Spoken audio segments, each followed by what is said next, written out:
Dear students, gravitation chapter का एक और important concept gravitational field and gravitational field intensity. तो आज के इस वीडियो लेक्चर में हम इन्हीं दोनों टॉपिक पे बात करेंगे और इस पे बेस्ड जो इम्पॉर्टेंट न्यूमेरिकल्स बनते हैं जो एनसीईआरटी टेक्स्ट बुक में हैं हम उनको भी टच करेंगे। देखिए, एक बात तो आप समझ लीजिए पहले कि जो ग्रेविटेशन है 11th क्लास का, ये बहुत इंपॉर्टेंट रोल प्ले करता है आपकी अंडरस्टैंडिंग को बेटर करने के लिए, क्योंकि यहाँ का जितना भी कंसेप्ट आप ग्रेविटेशन में सीखेंगे, इलेक्ट्रोस्टैटिक 12th क्लास में आप डिक्टो वही टॉपिक रिपीट होंगे, बट यहाँ पर जो आप पढ़ रहे हैं वो ग्रेविटेशनल फील्ड है। 12th क्लास में पढ़ेंगे इलेक्ट्रोस्टैटिक फील्ड, मतलब वहाँ पर आपको पढ़नी है इलेक्ट्रिक फील्ड। यहाँ पर पढ़ रहे हैं ग्रेविटेशनल फील्ड, 12th क्लास में पढ़नी है इलेक्ट्रिक फील्ड। यहाँ पढ़ रहे हैं आप ग्रेविटेशनल फील्ड इंटेंसिटी, वहाँ पर आपको पढ़ना है इलेक्ट्रिक फील्ड इंटेंसिटी। यहाँ पर पढ़ेंगे ग्रेविटेशनल पोटेंशियल एनर्जी, आपको 12th क्लास में क्या पढ़ना है, इलेक्ट्रिक पोटेंशियल एनर्जी। यहाँ पर आप पढ़ेंगे 11th क्लास में ग्रेविटेशनल पोटेंशियल, और 12th क्लास में आपको पढ़ना है इलेक्ट्रिक पोटेंशियल। तो आप देख रहे हैं सिर्फ फील्ड बदल रही है, कंसेप्ट आपका वही है। तो हर कंसेप्ट को आप बहुत अच्छे से ग्रैब करिए कि 12th क्लास की चीज़ें आपको बहुत आसान लगेंगी। यहाँ का हर न्यूमेरिकल आपको उससे मैच करेगा, हर कंसेप्ट आपको मैच करता हुआ दिखाई पड़ेगा जब आप 12th क्लास में इलेक्ट्रोस्टैटिक को डील कर रहे होंगे। तो करते हैं स्टार्ट और समझते हैं कंसेप्ट ऑफ ग्रेविटेशनल फील्ड। लेकिन उससे पहले आपको ये थोड़ा सा आइडिया होना चाहिए what is the gravitational force. What is the gravitational force तो मैं आपको क्लियर कर देता हूँ। देखिए, इस यूनिवर्स में कोई भी दो ऑब्जेक्ट एक दूसरे को अट्रैक्ट करते हैं, तो सिंपली हम ये कह सकते हैं कि force of attraction between any two object of this universe is known as gravitational force. Correct. उसके बाद थोड़ा सा आगे बढ़ जाइए कि दो ऑब्जेक्ट जब एक दूसरे को अट्रैक्ट करते हैं तो कितने फोर्स से अट्रैक्ट करेंगे, इस बात पे फोकस करिए। तो इसके लिए आपने पढ़ा था Newton's gravitation law. Newton's gravitation law क्या कहता था कि दो ऑब्जेक्ट हो और उनके बीच का सेपरेशन पता हो तो उन दो मासेस के बीच में, ठीक है, उन दो मासेस के बीच में, दो मासेस पता है, उनके बीच का सेपरेशन पता है, तो वो दो मास के बीच में कितना फोर्स लगेगा हम वो कैलकुलेट कर सकते हैं according to Newton's law of gravitation. F proportional to, क्या था हमारे पास formula, Newton's law of gravitation क्या था हमारे पास, था न्यूटन्स लॉ ऑफ ग्रेविटेशन। हमारे पास न्यूटन्स लॉ ऑफ ग्रेविटेशन था, मैं यहां पे लिख देता हूं न्यूटन्स लॉ ऑफ ग्रेविटेशन।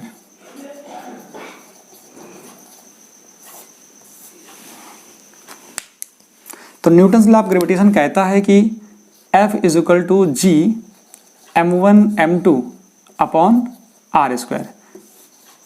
इस फॉर्मूले से ये पता चल रहा है कि अगर दो आपके पास मासी ऑब्जेक्ट हैं जिनके पास एक्चुअली में मास है, तो वो क्या होगा, m1 और m2 यहाँ पुट कर दीजिए, उनके बीच का सेपरेशन आपको पता है, यहाँ पर g की वैल्यू पुट कर दीजिए जो आपको पता होगी। कितनी होती है g की वैल्यू, g की वैल्यू आपको पता है 6.67 10⁻11। क्या आ जाएगा यहाँ पर, g का यूनिट देखेंगे तो न्यूटन मीटर स्क्वायर आ जाएगा और यहाँ पे आ जाएगा kg स्क्वायर।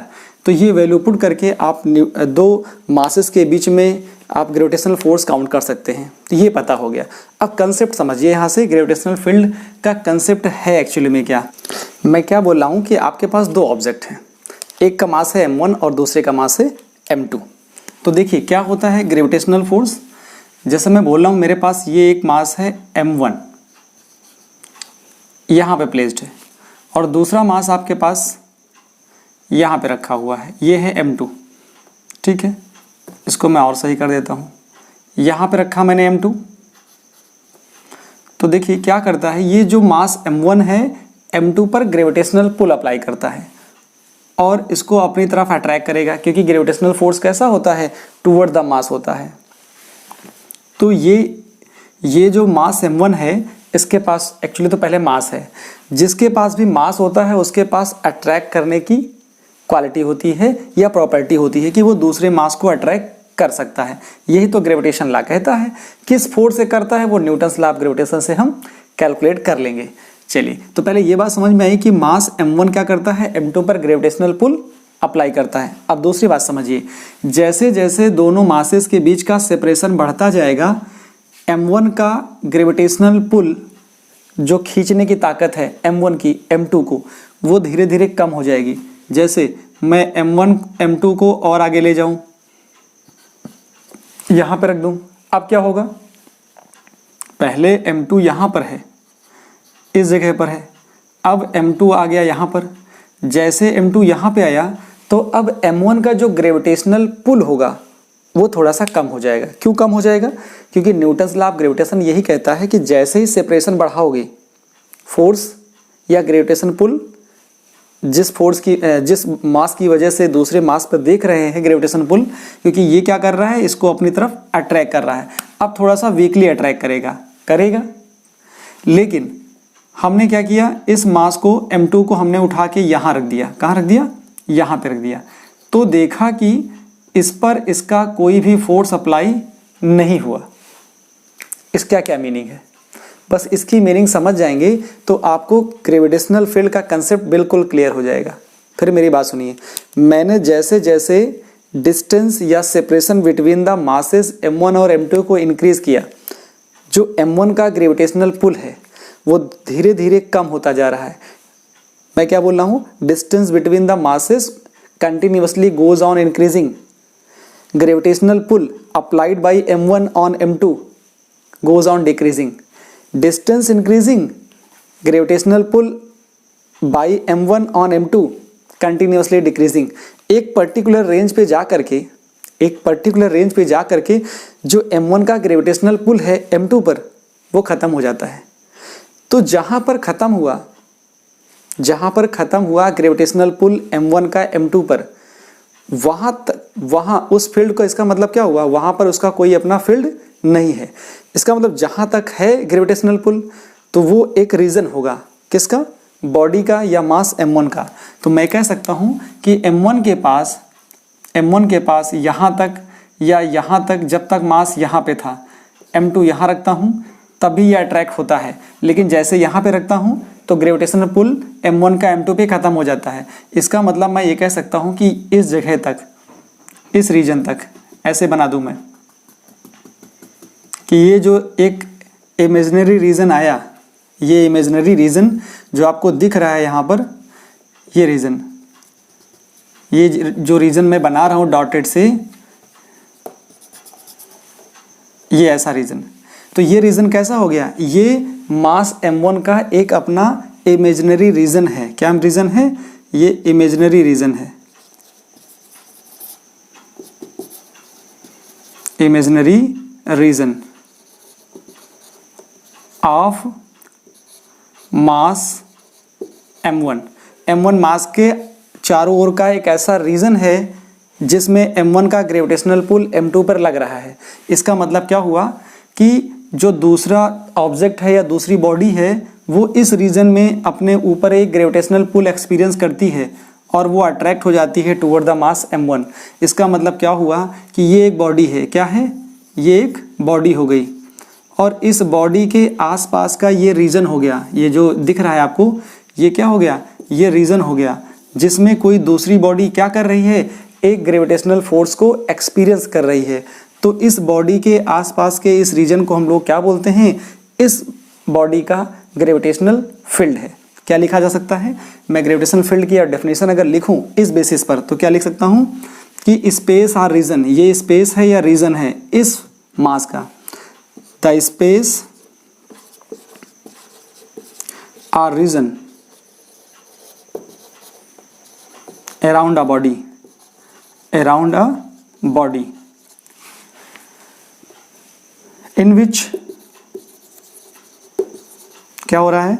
स्पेस या region around the body, body कौन सी? m1, around the body in which gravitational force of attraction कौन एक्सपीरियंस करेगा? Another body. तो इन विच अनदर बॉडी या other body, another body experience a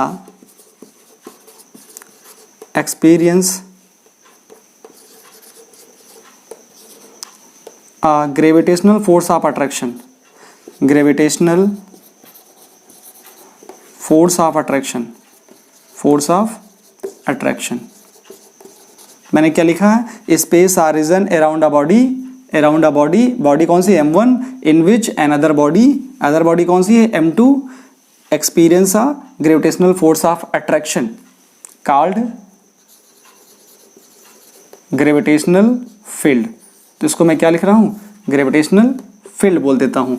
तो ग्रेविटेशनल फील्ड किसकी है, देखिए यहाँ पर ग्रेविटेशनल पुल खत्म हो गया है m1 का, इसलिए इस पर कोई फोर्स नहीं लग रहा। तो ये कंसेप्ट था आपके पास ग्रेविटेशनल फील्ड को समझने का।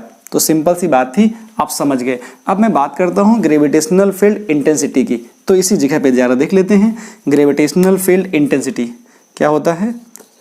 Concept of gravitational field intensity,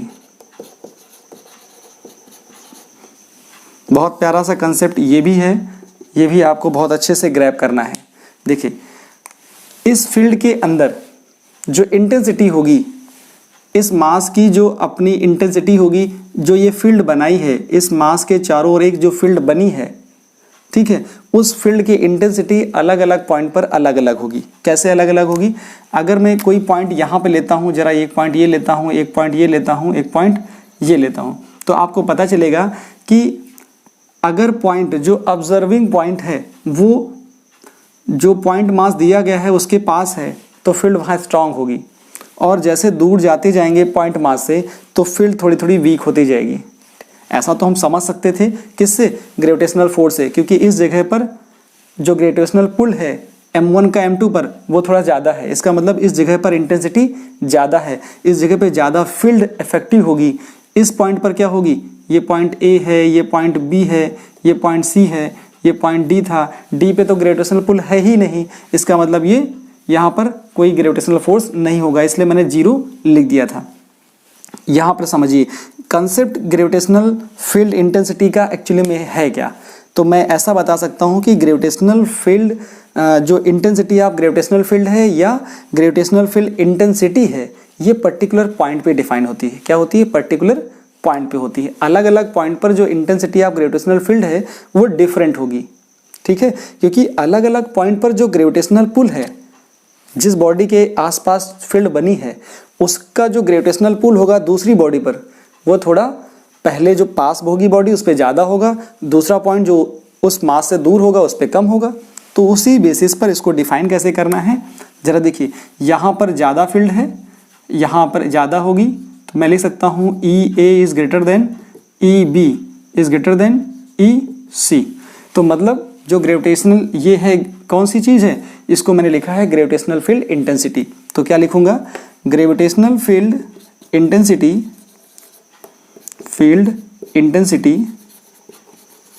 is defined, gravitational field intensity at a point, क्या होती है, एट अ पॉइंट, किसी पॉइंट पर्टिकुलर पॉइंट पे होती है, at a point is defined as क्या होती है, फोर्स एक्टिंग। कौन सा फोर्स होता है, फोर्स एक्टिंग या gravitational force acting, gravitational force acting पर यूनिट टेस्ट मास। ये कौन सा मास आ गया भाई, पर यूनिट टेस्ट मास, इसको बोलते हैं m0, इज नोन एज, या इस कॉल्ड ले सकता हूं मैं, is called gravitational field intensity. इसको हम ई से लिखते हैं, किससे लिखते हैं, ई से लिखते हैं। तो इसको हम डोनेट करते हैं किससे, इसको हमारा नोटेशन है ई। तो ये ग्रेविटेशनल फील्ड इंटेंसिटी आ गई हमारे पास। तो इसको डेफिनेशन कैसे देते हैं, डेफिनेशन इसी जगह से निकाल लेते हैं, यहां से यहां तक हो जाती है हमारी डेफिनेशन। तो ये फॉर्मूला क्या बन जाएगा, जो ई आएगा, ई इज इक्वल टू हो जाएगा फोर्स एक्टिंग पर यूनिट टेस्ट मास। देखिए कहीं पर भी अगर आपको निकालना है ग्रेविटेशनल फील्ड इंटेंसिटी तो सिर्फ 3 स्टेप यूज करिए। जिस पॉइंट पर, देखिए मैं लिख देता हूं, पहले तो ये इसको नोट कर लीजिए, फिर मैं आपको बता देता हूं कि कैसे फाइंड आउट करते हैं ग्रेविटेशनल फील्ड इंटेंसिटी किसी जगह पर। तो ग्रेविटेशनल फील्ड इंटेंसिटी फाइंड करने के लिए सिर्फ 3 स्टेप यूज़ करने हैं। चाहो तो मैं स्टेप यहीं लिख देता हूँ। देखिए step for gravitational field intensity क्या होता है, step for gravitational field intensity क्या होता है। पहला काम क्या होता है, पहला होता है चूज द या select the test mass, select test mass, test mass M naught, A हो गया, एम नॉट ले लिया। अब इस एम नॉट को क्या करिए, पुट करिए उस जगह पे जहां पर आपको gravitational field intensity find out करनी है। दूसरा स्टेप क्या होगा, place test mass, place test मास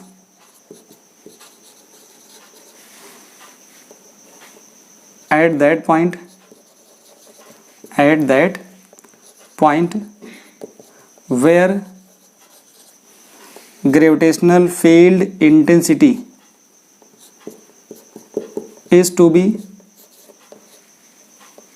determined, जहां पर निकालना है वहां पे इसको पुट कर दीजिए। ठीक है, 2 स्टेप हो गए। तीसरा स्टेप क्या है, न्यूटन्स लॉ ऑफ ग्रेविटेशन निकालिए। क्या निकालिए आप, using Newton law of gravitation, Newton's law of gravitation, Newton's law of gravitation use कर लीजिए। ठीक है, Newton's law of gravitation use करके आप एफ निकाल लीजिए, एफ की वैल्यू निकाल लीजिए। Newton's law of gravitation use कर लिया है आपने। देखिए इसको मैं हटा देता हूँ, यहाँ पे ले देता हूँ, ये आ गए। तो न्यूटन्स लॉ ऑफ ग्रेविटेशन, इसके आगे का मैं यहाँ ले देता हूँ। देखिए Newton's law of gravitation and find the value of force on test mass M naught. फिर क्या करिए, फोर्थ पॉइंट आपके पास क्या आ जाएगा, फोर्थ पॉइंट आ जाता है कि using relation E is equal to F upon M not. इस तरह से आप क्या कर पाओगे, इस तरह से आप उस पॉइंट पर जहां पर आप निकालना चाहते हैं ग्रेविटेशनल फील्ड इंटेंसिटी आपकी निकल आएगी। ठीक है, कुछ बातें और समझते हैं इस फॉर्मूले के बारे में। इस फॉर्मूले के बारे में सबसे पहले ये जानते हैं कि इसमें इसकी यूनिट क्या होगी, ये वेक्टर क्वांटिटी है कि नहीं है, ये कोई और इन्फॉर्मेशन देती है कि नहीं देती है, वो बात करते हैं। देखिए सबसे पहले यहाँ से देख लीजिए इसकी यूनिट क्या होगी। तो यूनिट क्या लिख सकते थे आप, यहाँ पे यूनिट लिखेंगे तो आप क्या आएगा, न्यूटन पर केजी। क्या आ जाएगा, न्यूटन पर केजी। तो इसको लिख सकते हैं न्यूटन पर केजी। एक चीज़ ये आ गई, आपके पास यूनिट आ गई। यूनिट के बाद ज़रा देखिए इसका डायमेंशन फार्मूला भी आप निकाल सकते हैं। डायमेंशन फार्मूला क्या आएगा, फोर्स का होता है। तो फोर्स का आपको पता है mL/10⁻⁻²। और इसको डिवाइड करेंगे किससे, मास से। तो मास होगा m, तो m कैंसिल आउट हो जाएगा, तो आएगा L/10⁻²। तो डायमेंशन मिल गया। अब जो ये आपके पास ग्रेविटेशनल फील्ड इंटेंसिटी है, ये एक वेक्टर क्वांटिटी है। वेक्टर क्वांटिटी है तो कैसे लिखा जाएगा, जरा देखिए। इसको लिखने के लिए यहाँ मैं थोड़ा सा रब कर देता हूँ। देखिए ये चीज़ें हटा देता हूँ, इसका स्क्रीनशॉट ले लीजिए आप। देखिए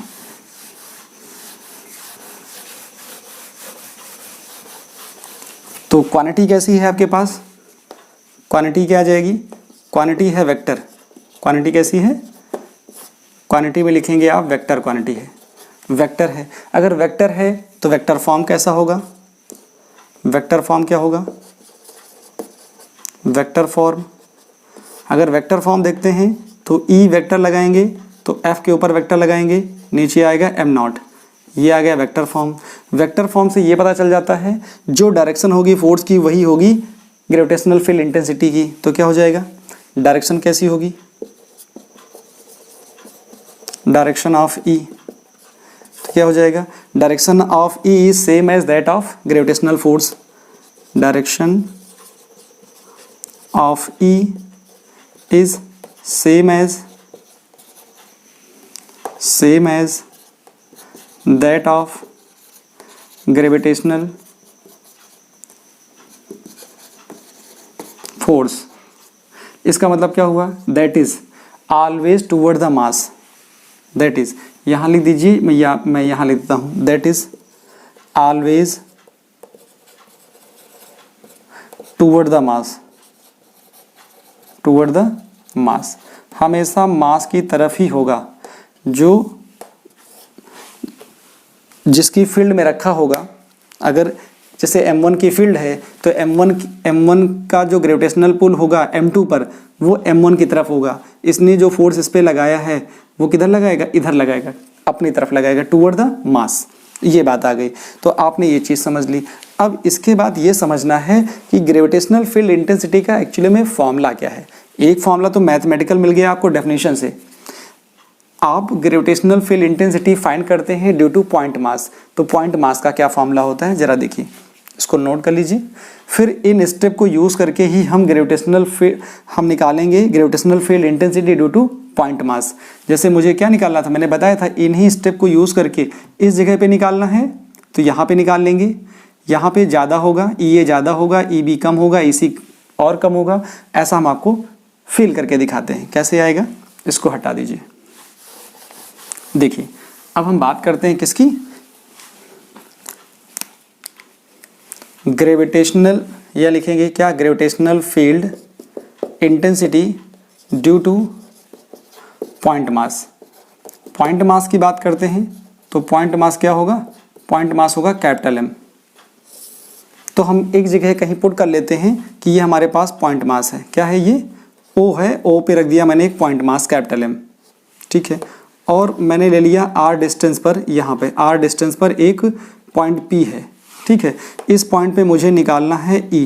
क्या निकालना है, ग्रेविटेशनल फील्ड इंटेंसिटी निकालनी है। कंफर्म हुई बात। ये एक पॉइंट मास हो गया, यहाँ पर पॉइंट पी है, इस पॉइंट पी पर मुझे निकालना है ग्रेविटेशनल फील्ड इंटेंसिटी। और इसका जो पोजीशन वेक्टर है आर का, वो इस डायरेक्शन में काम कर रहा है। किधर काम कर रहा है, आर कैप इस डायरेक्शन में काम कर रहा है, पोजीशन वेक्टर। अब जरा देखिए, किसी भी पॉइंट मास की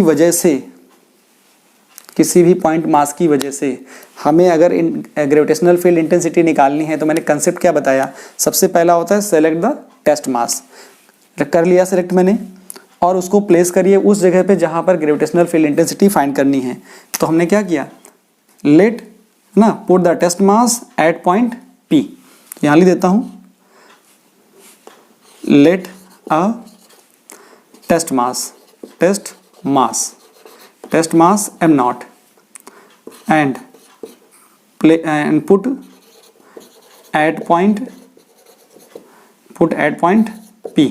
तो यहाँ पर आप पुट कर दीजिए, क्या करिए, इस जगह पर m naught को पुट कर दीजिए, यहाँ पर पुट कर दिया। अब आप क्या करो, m naught पे निकालो ग्रेविटेशनल फोर्स। अगला क्या कहता है, न्यूटन्स लॉ ऑफ ग्रेविटेशन को यूज करके फोर्स फाइंड करिए m naught पे। तो फोर्स क्या लिखा जाएगा, फोर्स कौन सा, ग्रेविटेशनल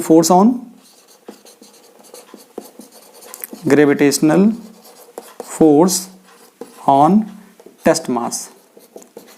देखिए, टेस्ट मास ऐसा मास होता है जो किसी की फील्ड में रखने पर उस मास की फील्ड को अफेक्ट नहीं करता, बट चेक करता है। ये चेक करने के काम आता है कि किसी दूसरे की फील्ड की इंटेंसिटी कितनी है। मतलब किसी मास के थ्रू बनाई गई, जैसे ये m1 है, m1 ने जो फील्ड बना दी, इस फील्ड में अगर टेस्ट मास रखेंगे तो वो इसकी फील्ड को अफेक्ट नहीं करेगा, सिर्फ इसकी फील्ड को चेक करेगा। मतलब m naught is act as a tester. जैसे आप क्या करते हो, घर में सप्लाई आती है, ठीक है, जो सप्लाई आ रही है, तो जब आप टेस्टर से उसको टच करके क्या करते हो, पता लगाते हो कि करंट है या नहीं। वैसे ही यहाँ पर भी जो टेस्ट मास का रोल है वो सेम कुछ ऐसा ही है कि टेस्ट मास को रख करके किसी भी पॉइंट पर हम इंटेंसिटी फाइंड कर रहे हैं, और हम अपने घरों में क्या करते हैं, टेस्टर को यूज़ करके सप्लाई को चेक कर रहे हैं। तो यहाँ चेक करना नहीं है, यहाँ पर इंटेंसिटी को फाइंड करना है, बट थोड़ा बहुत मैचिंग हो रही है, आप थोड़ा सा सिंक्रोनाइज कर सकते हैं। यहाँ पर क्या है, टेस्ट मास m naught आ गया। अब इस m naught को क्या कर दिया है आपने, पहले सेलेक्ट किया है, बाद में पुट किया है। अब इस पर ग्रेविटेशन लॉ को यूज़ करके फोर्स निकालेंगे। फोर्स कैसे निकलेगा, इसके और इसके बीच में यहाँ पे कितना है, यहाँ पे एम नॉट है, ध्यान रखना ये क्या है, एम नॉट है, ये आपके पास एम नॉट है। एम नॉट और एम के बीच में फोर्स कितना आएगा, एफ इक्वल टू आएगा जी एम और एम नॉट अपॉन कितना आएगा, आर स्क्वायर आ गया। यहाँ से क्या निकल सकता है जरा देखिए, ये आ गया। अब निकालेंगे gravitational field intensity at that point, या एट पॉइंट पी निकाल लीजिए, एट पॉइंट पी। कैसे निकलेगा एट पॉइंट पी, तो यहाँ पर जब पॉइंट पी निकलेगा तो ये आएगा ई इज इक्वल टू क्या आएगा, एफ अपॉन एम नॉट। तो एफ की वैल्यू कितनी है, G M naught upon R square, नीचे आएगा एम नॉट कैंसिल हो गया।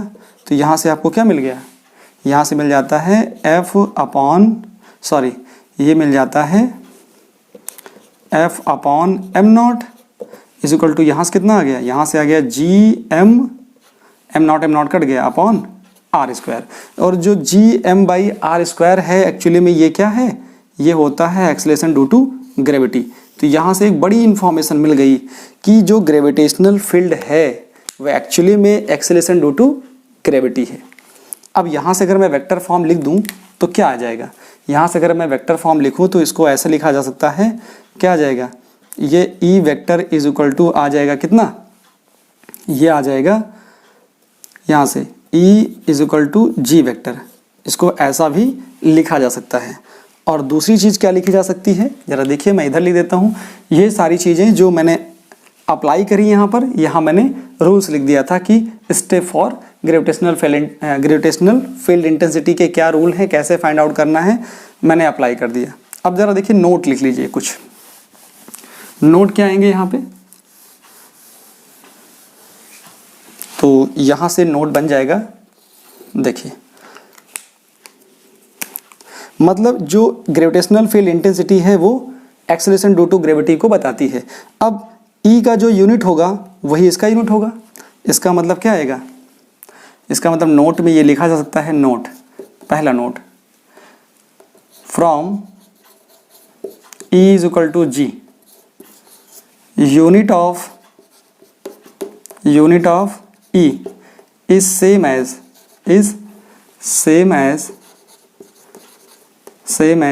that of G।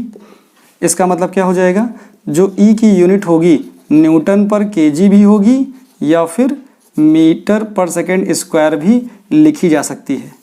तो यहाँ से एक इन्फॉर्मेशन आपको ये मिल गई।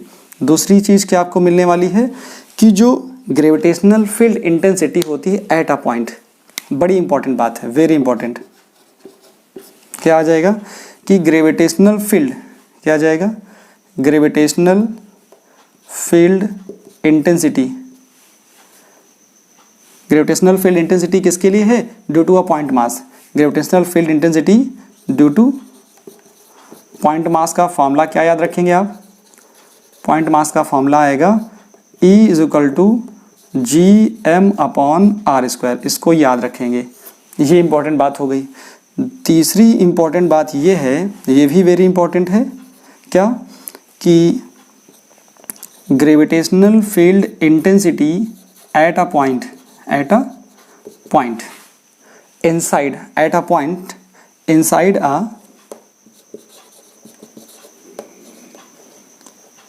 अ होलो स्फेरिकल, यहाँ पे क्या आ जाएगा, hollow spherical shell is zero. क्या होता है, जीरो आ जाता है। जो आपके पास होलो स्फेरिकल सेल आता है उसके अंदर जो ग्रेविटेशनल फील्ड इंटेंसिटी होती है वो जीरो होती है। एक और इम्पॉर्टेंट नोट लिखना है, ठीक है, नोट नंबर कौन सा है, नोट नंबर आपके पास आता है 4 क्या बताता है कि वेरिएशन ऑफ ई जो होता है, क्या होता है, variation of E, variation of, इससे बात हो रही है मेरी E इक्वल टू जी से, तो variation of E with R, जो वेरिएशन ऑफ E होगा with R for solid sphere, वो क्या होगा, सेम होगा, solid sphere is same as variation of G with R, ये याद रखिएगा। अब इसका एक फिगर भी बनता है, जरा फिगर भी देख लीजिए। इधर बना दिया मैंने, इधर बना दिया आर, इधर बना दिया ई, इधर बना दिया आर। तो आप क्या देखते हैं, ये हमारे पास ऐसे आता है, ये जो लाइन है, ये लाइन ये शो करती है R equal to capital R की। तो यहाँ से कितना आ जाएगा, ये आ जाता है GM/R स्क्वायर को आ जाता है। यहाँ जो आता है E प्रोपोर्शनल टू R होता है। ऐसे ही जो एक्सेलरेशन ड्यू टू ग्रेविटी है डेप्थ में, ठीक है, वहाँ पर भी क्या आता है, G प्रोपोर्शनल टू R आता है। जब आप अर्थ के सेंटर से सरफेस तक आते हैं तो वहाँ पर G is directly proportional to R होता है। सरफेस पे मैक्सिमम होता है और सरफेस के बाद क्या होता है, डिक्रीज होता है। मतलब कुछ ऐसा आएगा, ऐसा आएगा। तो यहाँ पे क्या लिखा जाएगा, E proportional to 1/R square, ऐसा फॉलो होता है। ठीक है, तो ये डिक्टो सेम होता है किसके लिए, जैसे G के लिए सेम होता है। जब हम अर्थ के सेंटर से सरफेस तक आते हैं तो वहाँ पर G का R के साथ रिलेशन और सॉलिड स्फीयर के लिए ग्रेविटेशनल फील्ड इंटेंसिटी का R के साथ रिलेशन सेम होता है। तो ये नोट कर लीजिए।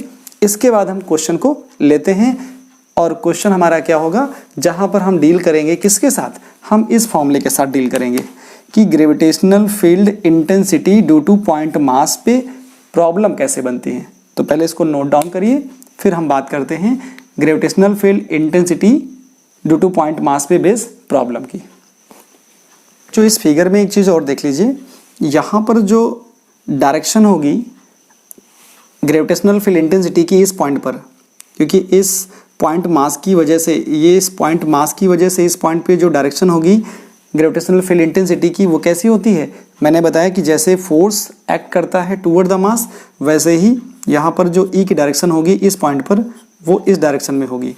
ठीक है, तो यहाँ पर इस चीज़ को लिख सकते हो क्या, जैसे कि डायरेक्शन अगर लिखना है यहाँ पे तो ऐसा लिख सकते हो कि डायरेक्शन ऑफ ई, डायरेक्शन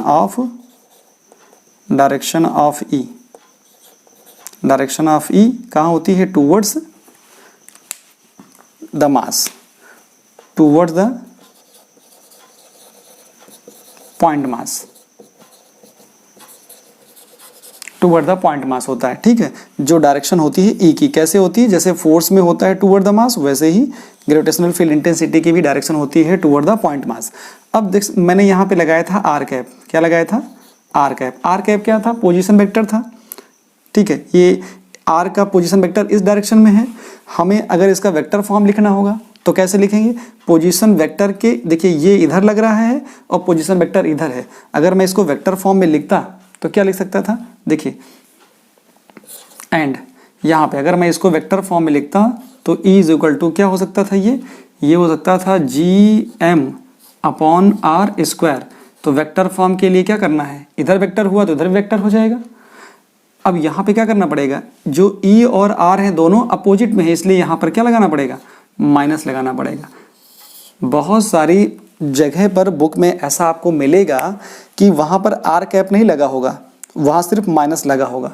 ठीक है, तो E इज इक्वल टू अगर ऐसा लिखा हो, E is equal to -GM/R square, तो आप उसमें घबराने की जरूरत नहीं है। सिर्फ आप ये समझना कि माइनस का मतलब होता है, जैसे मैं यहाँ लिख देता हूँ, या ऐसा लिखा हो, ऐसा E इज इक्वल टू लिखा हो -GM/R स्क्वायर, तो यहाँ ये भी सही है। ऐसा लिखिए, ऐसा लिखिए या ऐसा लिखिए। देखिए, अगर आप माइनस लगा देते हो तो आपको ये लिखने की जरूरत नहीं है कि direction of E is towards the mass, toward the point mass, but यहाँ पे लिखना पड़ेगा आपको कि direction of E is toward the point मास। यहाँ माइनस साइन बताता है कि जो डायरेक्शन ऑफ E है वो टूवर्ड द मास है। तो इतना था इसमें। तो देखते हैं इस प्रॉब्लम को। ये है gravitational field intensity due to point मास की प्रॉब्लम। यहाँ पर क्या है, मासेस हमारे पास पॉइंट मासेस दिए गए हैं और ये इक्विलेटरल्स जो आपके पास ट्रायंगल है उसके वर्टिसेस पर ये प्लेस कर दिए गए हैं। ओ पे मुझे निकालना है ग्रेविटेशनल फील्ड इंटेंसिटी कि नेट ग्रेविटेशनल फील्ड इंटेंसिटी क्या होगी, find gravitational field intensity at point O. तो करना क्या इसके लिए है, सीधा सा कंसेप्ट ये है कि आपको ये तो पता हो ही गया है कि ग्रेविटेशनल फील्ड इंटेंसिटी की डायरेक्शन क्या होती है। अगर इस पॉइंट मास की वजह से इस पॉइंट पर देखोगे ग्रेविटेशनल फील्ड, तो उसकी डायरेक्शन क्या होगी, उसकी डायरेक्शन होती है टुवर्ड द मास। मतलब अगर m की वजह से यहाँ पर देखोगे तो ग्रेविटेशनल फील्ड इंटेंसिटी किधर होगी, जो ये होगी वो होगी इस डायरेक्शन में टुवर्ड द मास। अगर b वाले मास की वजह से देखोगे इस पॉइंट पर तो ये हो जाएगी इधर, इसको बोलोगे आप EB। और इसको देखोगे c वाले मास की वजह, c पॉइंट पर जो रखा मास उसकी वजह से इस पॉइंट पर O पर देखोगे तो ये आ जाएगा EC। तो पहले क्या करना है, पहले EA, EB और EC निकाल लीजिए। ठीक है, आपको ये पता चल चुका है। नेट निकालना है तो चाहे आप इन दोनों का रिजल्टेंट निकाल लीजिए, तो इसमें से इसको लेस कर दीजिएगा या इसमें से इसको लेस कर दीजिए। तो अच्छा ये होगा कि EB और EC का हम रिजल्टेंट निकालेंगे और देख लेंगे कि जो रिजल्टेंट निकलेगा, क्योंकि एक ऊपर है एक नीचे है, तो किसी में से किसी को लेस कर देंगे, जो ज़्यादा होगा उससे में से कम को लेस कर देंगे और नेट हमें मिल जाएगा। कैसे निकालना है ज़रा देखिए। अब यहाँ पे ज़रूरत पड़ेगी कि OA क्या होगा, OB क्या होगा, तो हम यहाँ लिख सकते हैं from geometry in equilateral triangle. Equilateral triangle क्या हो जाएगा, इक्विलेटरल ट्रायंगल क्या है, ABC क्या हो जाएगा, by the geometry, by the geometry. Geometry से क्या होता है, ज्योमेट्री से होता है कि OA equal to OB equal to होता है OC। यहाँ पर जब तीनों इक्वल हैं तो हम इसको लेट कर सकते हैं क्या, लेट इट बी x, या इसको हम R मान लें, जो हमारे लिए अच्छा लगे, जो आपको अच्छा लगता है वो R मान लीजिए, x y मान लीजिए, जो भी मानना है इसको आप लेट कर लीजिए, let it be R। OA OB OC आपको मिल गया। तो इस मास की वजह से इस पॉइंट पर जो ग्रेविटेशनल फील्ड इंटेंसिटी है EA है, तो EA क्या आएगी, EA की वैल्यू निकालिए। EA की वैल्यू क्या आ जाएगी, EA की वैल्यू पॉइंट मास के लिए फॉर्मूला पता है। पॉइंट मास का फॉर्मूला क्या होता है, यहाँ पे आपको फॉर्मूला ये पता है, मैं लिख देता हूँ। E इज इक्वल टू होता है कितना, Gm/r²। ये होता है पॉइंट मास का फॉर्मूला। इस फॉर्मूले को अप्लाई करिए तो यहाँ कितना आएगा, Gm आ जाएगा। कौन सा m है, छोटा सा m है, तो छोटा सा m लगा लीजिए, छोटा सा m, और क्या हो जाएगा r²। r² नहीं समझ में आता है तो यहाँ लिख दीजिए OA का स्क्वायर, और यहाँ पे Gm/OA की वैल्यू कितनी है, r आपने मानी है, तो यहाँ लिख दीजिए r²। तो जो EA आएगा जरा देखिए, EB भी उतना ही आएगा, EB भी उतना ही आएगा, मास सेम है, डिस्टेंस भी OB सेम है, OB की वैल्यू कितनी है r, तो ये जो वैल्यू आएगी वही EB भी आ जाएगी, वही EC भी आ जाएगी, आ जाएंगी। अब आप रिजल्टेंट निकाल लीजिए इन दोनों का, किसका, EB और EC का। तो देखिए ये पूरा टोटल एंगल 60 था, तो ये वाला एंगल कितना हो जाएगा, ये हो जाएगा 30। तो ऐसे ही ये भी 30 डिग्री होगा, तो ये एंगल हो जाएगा 120 डिग्री हो जाएगा। अब इन दोनों का जो रिजल्टेंट होगा वो नीचे आएगा, बीच में आएगा। रिजल्टेंट कितना होगा, वो होगा EBC। क्या आ जाएगा, EBC रिजल्टेंट आ जाएगा। तो यहाँ लिखना है आपको क्या, resultant of EB and EC। और EB EC क्या है, यहाँ पे क्या है, सिंस, यहाँ लिख सकता हूँ since EB is equal to EC है। EB EC क्या है, इक्वल है। कितने हैं, EB EC और EA इक्वल हैं। इसको हम मान सकते हैं कितना, यहाँ पे दिया गया है Gm/r², let it be called x। इसको हमने मान लिया, क्या मान लिया, इसको हम बोलने वाले हैं x थोड़ी देर के लिए। तो यहाँ क्या रिजल्टेंट आ जाएगा, रिजल्टेंट आएगा EBC। तो इसको मैं लिख सकता हूँ कितना, E²B plus E²C plus 2EB और EC इंटू cos 120। मतलब क्या हो गया, EB का स्क्वायर प्लस EC का स्क्वायर और उनके बीच का जो एंगल है 2EBEC into cos theta. Theta कितना है, क्योंकि इनके बीच ले रहा हूँ मैं, EB और EC के बीच में, तो EB और EC के बीच में 120 डिग्री। तो वैल्यू पुट कर दीजिए। EB और EC आपस में, EB EC देखिए, EB EA EB EC सब इक्वल हैं। इनको हमने क्या मान लिया थोड़ी देर के लिए, सारे इक्वल हैं। तो यहाँ लिखिए या यहाँ पे लिख दीजिए, let it be called x। इसको मैं मान लेता हूँ क्या, x। इसको हमने थोड़ी देर के लिए मान लिया कि ये क्या है, ये हमारे पास x है, सॉरी ये हो जाएगा x। इसको हमने मान लिया है, तो यहाँ पे लिखने की ज़रूरत नहीं रहेगी। अगर ऊपर लिख दोगे तो यहाँ लिखने की ज़रूरत नहीं है। अब देखिए वैल्यू पुट करिए, ये भी x है, EB भी और EC भी x है। 2x into x into -1/2।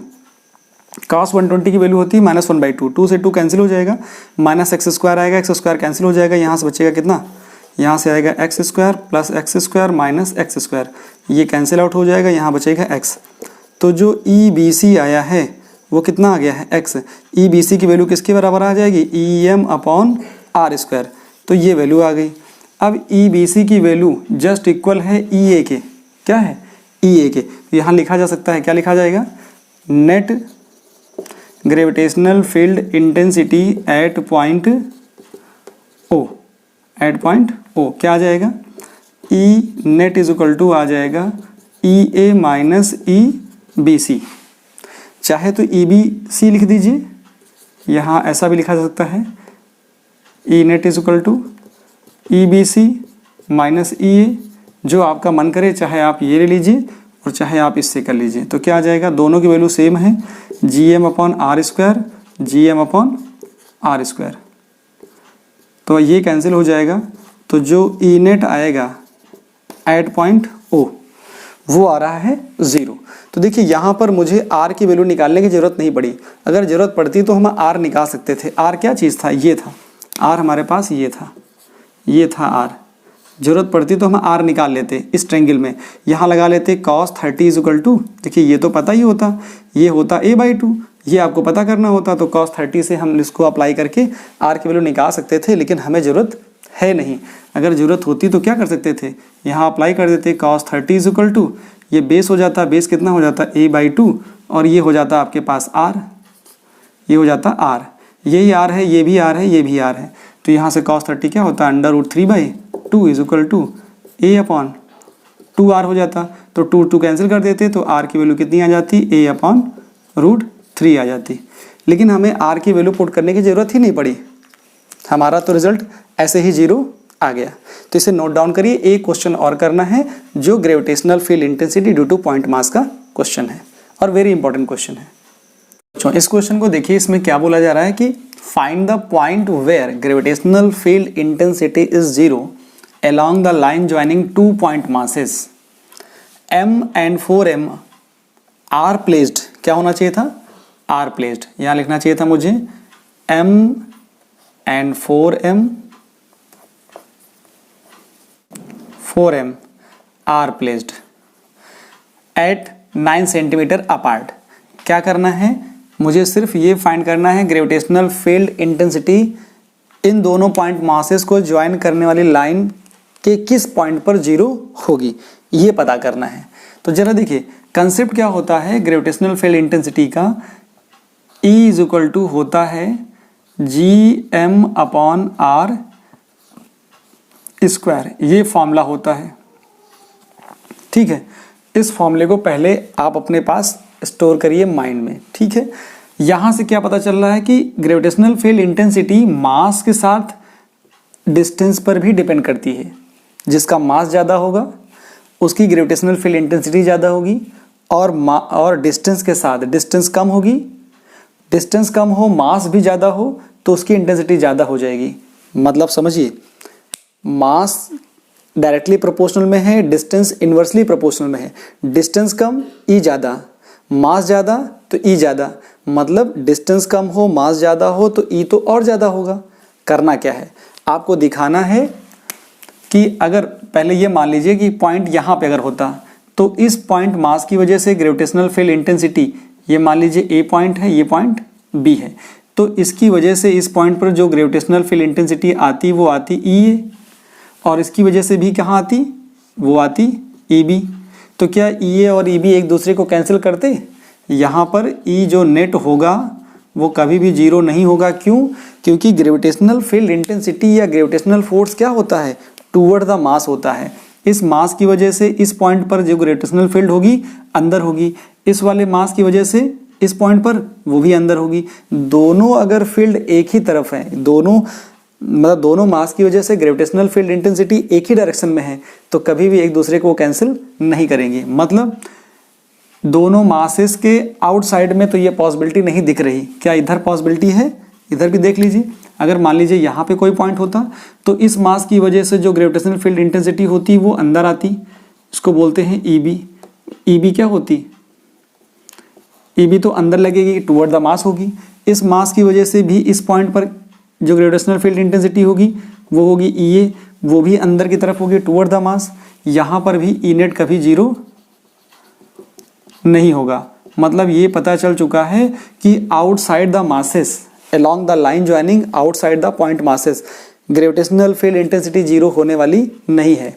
तो अब बची बात क्या, इसका मतलब है दोनों पॉइंट मासेस को ज्वाइन करने वाली लाइन के बीच में कहीं एक पॉइंट होगा जहां पर ग्रेविटेशनल फील्ड इंटेंसिटी जीरो होगी।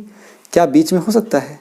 सोचिए आप जब सोचने पे बैठते हैं कि क्या बीच में जीरो हो सकती है, हाँ हो जाती, अगर इन दोनों का मास सेम होता तब।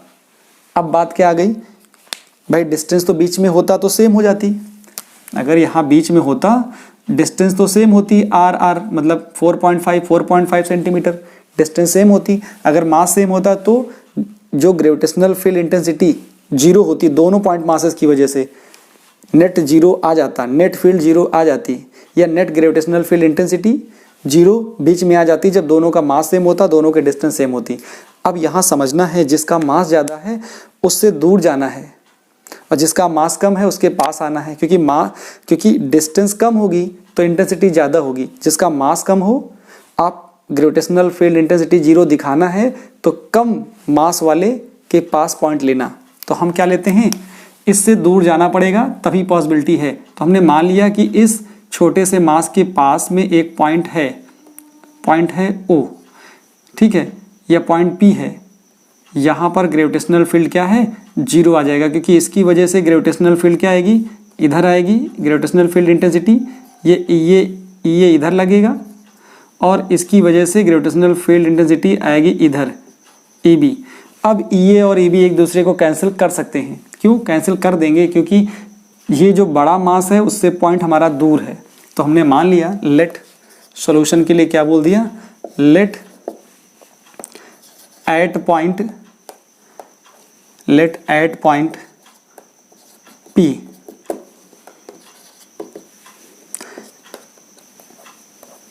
P along the line joining of two point masses M and 4M.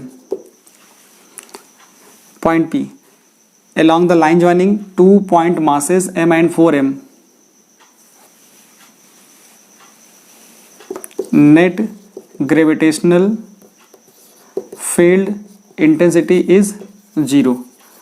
ठीक है, जीरो होने का मतलब क्या आया, जीरो होने का मतलब आया E A minus E B is equal to zero आ जाएगा। ठीक है, दोनों के डायरेक्शन अलग अलग हैं, तो चाहे ये भी ले सकते हैं कि E net is equal to zero आ जाएगा। ई नेट का मतलब हो जाएगा E A minus E B लिख दीजिए, या फिर ऐसे ई बी माइनस ई ए लिख दीजिए, जीरो कर दीजिए, तो क्या आ जाएगा, E A is equal to E B आपको मिल जाता है। यहाँ से क्या आएगा, ई ए की वैल्यू क्या होगी, ई ए की वैल्यू इस मास की वजह से इस पॉइंट पे जो डिस्टेंस आएगी, कितनी डिस्टेंस पे है, लेट इट बी एक्स, तो इधर वाला कितना आ जाएगा, 9 माइनस एक्स आ जाएगा। तो ये भी कंसिडर करना है आपको, क्या यहाँ इतना आ जाएगा along the line joining, let क्या आ जाएगा, A P is equal to X and B P is equal to 9 minus X.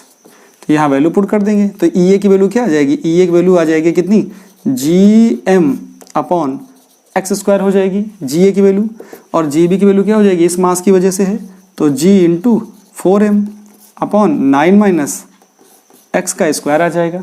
तो यहाँ से क्या आ जाएगा, ये जी एम कैंसिल हो जाएगा, यहाँ से इसको उठा के इधर कर लीजिए, तो 9 माइनस एक्स अपॉन एक्स का स्क्वायर कर लीजिए, इधर आ जाएगा 4, तो 9 minus x upon x is equal to आ जाएगा √4, तो 9 minus x upon x is equal to आ जाएगा +-2।